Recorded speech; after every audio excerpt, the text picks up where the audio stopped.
get their Bible apps. Haley, I'm starting now. Um, it's Genesis 11, verse 1, the tower in Babel. Babel. Haley, is that how you pronounce it? Babel? I don't know. I'm not sure.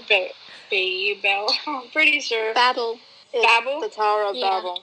Okay. Yeah, Babel. Got it. Okay. Okay, verse 1. Wait, how do you say it again? Babel? Yeah. Babel. What chapter was it again? Genesis chapter 11, verse 1. Okay. I'm gonna say Babel. Babel. Okay, I got it. The tower in Babel. If I say Babel, don't mind me. Okay, verse 1. At this time, everyone who lived on the earth spoke one language. They used the same words.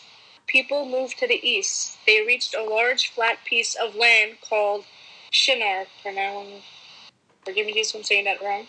They stayed there to live. They said to each other, "We should make bricks and cook them until they are hard." These people used bricks instead of stones to build houses. They used tar to hold the bricks together instead of cement. They said, "Let us build a city to live in. We should also build a very tall tower. The tower will go up into the heavens. Then we will always be famous. If we do that, we will not have to separate and go to live in different places on the earth."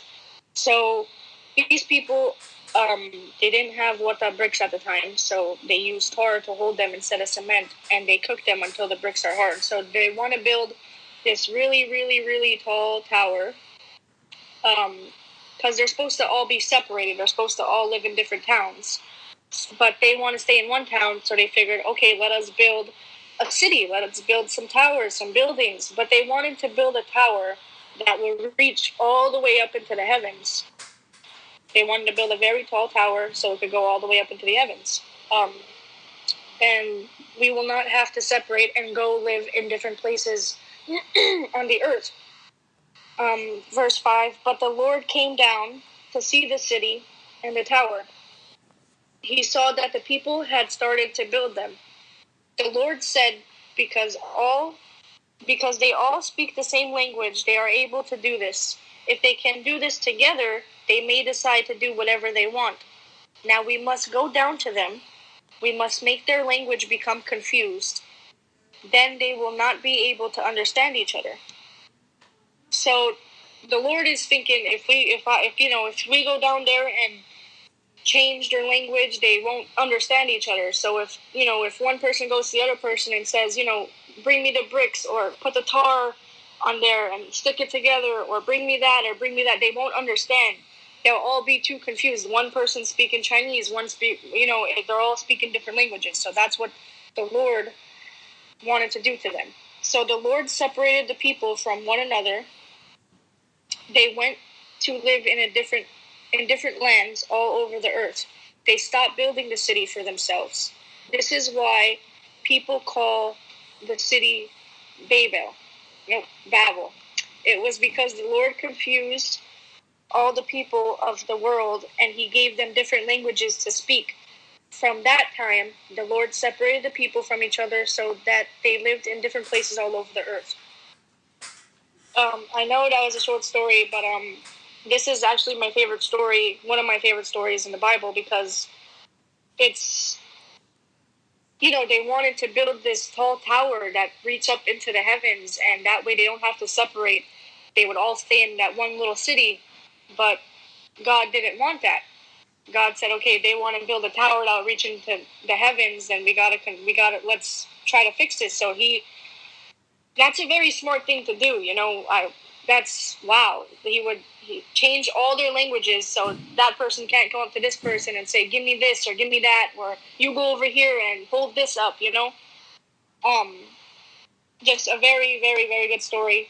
I would like to read another, not a story, but one of the verses. This verse means a lot to me. Since the story was so short, it's Romans 8:18. I know a lot of people's going through things, and this verse is just amazing. Romans 8:18. During this time now, we have troubles and pain, but I am sure that these troubles are not really very great. One day, God will show us all the great things He prepared for us that will make the troubles that we have now seem very small. Now, that's in the easy version. It's, let me get the, okay. This is the other saying for it. I consider that our present sufferings are not worth comparing with the glory that will be revealed in us. So all the pain you are going through now won't compare to the joy that's coming.